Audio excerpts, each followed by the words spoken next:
Hello everybody, hello students, my name is Vania Ahumada and in this opportunity I will be doing the lesson of today.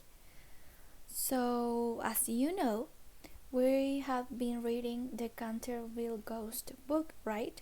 And right now we are already in chapter 6, which is the final chapter, right? And the aim for the lesson is students will be able to demonstrate general comprehension of the story and identify and use present perfect tense. Okay, let's begin. Right, so here we have the very first activity, which is a pre-reading activity. So here, before reading the next chapter, which is chapter number 6, right? Try to guess how this story ends. So here you have to circle the possible options. For example, if you think that in the following chapter nobody sees little Virginia ever again, you have to circle that possibility. Or if you think that Virginia marries the Duke of Cheshire, like in number 6, you have to circle that one. Okay? So remember to write all the answers on your copybooks, okay? Let's continue. Right, so here we have the vocabulary time. So here you have 3 different categories. The first one are verbs, the second are nouns, and the third one are adjectives. So let's start with the first one, which is worry. The definition is to think about problems or unpleasant things, and the translation is preocupar. I am very worried about you. Estoy muy preocupada por ti. Okay, the next one is drive. I know that you are familiar with this, and the definition is to move or travel in a motor vehicle, and the translation is manejar. Great. The next one is belong. Definition: to be in the right or suitable place. The translation is pertenecer. That pencil belongs to my sister. Ese lápiz le pertenece a mi hermana. Belong, pertenecer. Great. Let's continue with the nouns. The first one is dinner table. The definition is the table in which the main meal is served, and the translation is mesa de comedor. Okay? Perfect. The following is wood. The definition is an area of land covered with trees. Translation: bosque. That is an easy one. Woods, bosque. Okay. The next one is midnight. Definition: 12 o'clock at the middle of the night. Translation: media noche. Okay? Great. So let's continue with adjectives. The first one is heavy. Definition: weighing a lot and need help to move. The translation is pesado. That thing is very heavy. Esa cosa es muy pesada. Okay, the following is wooden. Definition: made of wood. And translation is de madera or hecho de madera. So in this case, wood is madera. Okay, perfect. And the next one is wonderful. Definition: extremely good. And the translation is maravilloso or maravillosa. Great.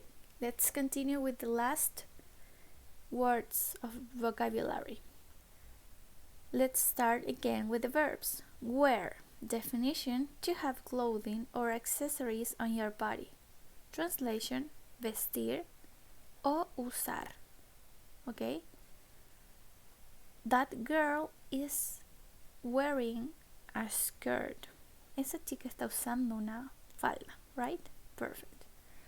And the last verb is throw, which is the past of throw. The definition is to send something through the air with force, and the translation is lanzó or arrojó. Okay? Perfect. Let's continue with the last nouns. The first one is thunder. Thunder, definition: a loud noise that comes from the sky during a storm. The translation is trueno.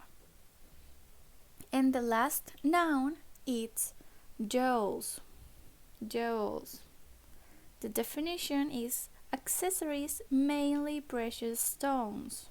And the translation is joyas, for example, a necklace or a ring, right? So let's finish this part with adjectives. The first one is quiet. Definition: making very little noise. The translation is callado or callada. And the very last adjective is stronger, which is a comparative. Okay?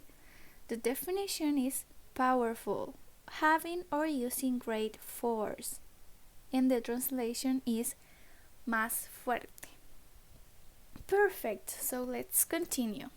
So as I already told you, we are already on the chapter number 6, which is the last one. So now we are going to read it all together, okay? So the title of this last chapter is A Skeleton Finds Rest at Last. So let's begin. 10 minutes later, it was time for tea, but Virginia did not come down for it. At first, Mrs. Otis did not worry. She knew that Virginia liked to go out in the garden every evening to get flowers for the dinner table. But at 6 o'clock, she sent the boys out to look for their sister, while she and Mr. Otis looked in every room of the house. At 6:30, the boys came back. They could not find Virginia. Then Mr. Otis, Washington, and the Duke of Cheshire got their horses and rode out into the woods and fields around Canterville Chase. They looked everywhere and asked everybody, "Have you seen Virginia?" But nobody could help them. Just before midnight, they went back to the house. They were very worried, but Mr. Otis told everybody to get some sleep. "We will begin again in the morning," he said, "and I'll send for some detectives from London." They were all standing at the bottom of the stairs when the clock sounded midnight. Suddenly, there was a crash, followed by a loud and terrible cry. Thunder shook the house, and the sound of ghostly music came to the ears. Then a secret door opened in the wall at the top of the stairs, and out walked Virginia. She was very white, and she had a little box in her hands.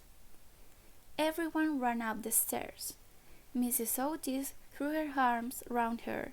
The Duke of Cheshire kissed her again and again, and the twins laughed and danced around her. "Where have you been?" said Mr. Otis. "We've looked everywhere for you, and your mother has been so frightened for you. You must never play these tricks again." "Only on the ghost," shouted the twins, laughing. "You must never leave my side again, my dearest Virginia," said Mrs. Otis, and she kissed the trembling child. "Father," said Virginia, "I've been with the ghost. He is dead, and you must come and see him. He was a bad man, but he was really sorry for everything that he did. And look, he gave me this box of beautiful jewels before he died." All the family looked at her and the box, and they were too surprised to say a word.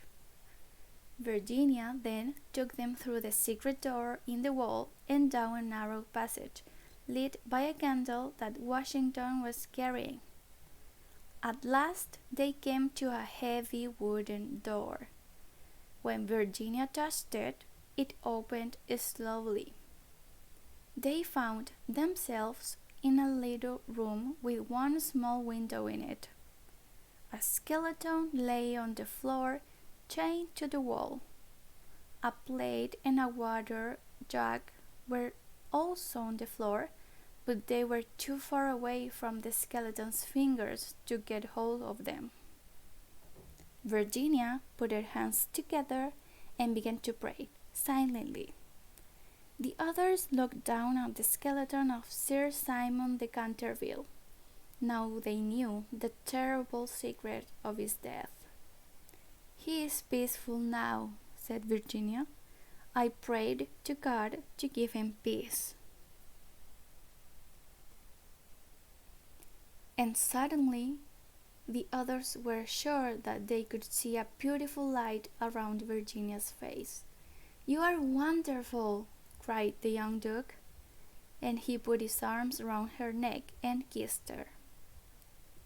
4 days later, at about 11 o'clock at night, they took Sir Simon de Canterville to the Garden of Death, where he wanted to be. Lord Canterville came specially from Wales to be there with the Otis family. They put Sir Simon into the ground, and Virginia put a cross made of beautiful white flowers on the ground next to him. When she did this, the moon came out of behind a cloud, and the little night bird began to sing its sweet high song. Virginia was very quiet during the drive home. The next morning, before Lord Canterville left, Mr. Otis spoke to him about the box of jewels. "My lord," he said, "these jewels belong to you, or to your family. Virginia asks for only one thing, the box. Can she keep it?" "My dear sir," replied Lord Canterville, "your daughter has been a wonderful friend to one of my family. We shall always thank her for that, and remember, you bought the house and everything in it. The ghost too. Anything that belonged to him is now yours. No, Mr. Otis, your daughter must keep the jewels. When she is a woman, she will be happy to have pretty things to wear." So Virginia kept the jewels, and she wore them in the spring of 1890s, when she married the young Duke of Cheshire. And everyone said, "How beautiful!" Some time later, she and her husband went down to Canterville Chase. One afternoon, they walked through the woods to the Garden of Death and to the old tree. "Virginia," said the Duke, "tell me something. What happened when you were locked up with the ghost?" "Please, don't ask me, Cecil. I cannot tell you," she said. "Poor Sir Simon. I have much to thank him for. Yes, don't laugh, Cecil, I do. He helped me to understand about life and death, and that love is stronger than both."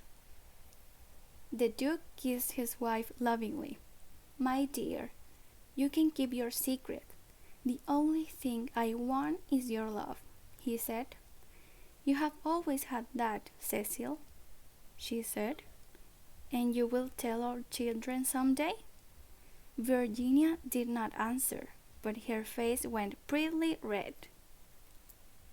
Okay, so this was the end of the book and also the end of chapter number 6. So keep on watching, because on the following video we will see all the activities about the book, okay? Let's continue.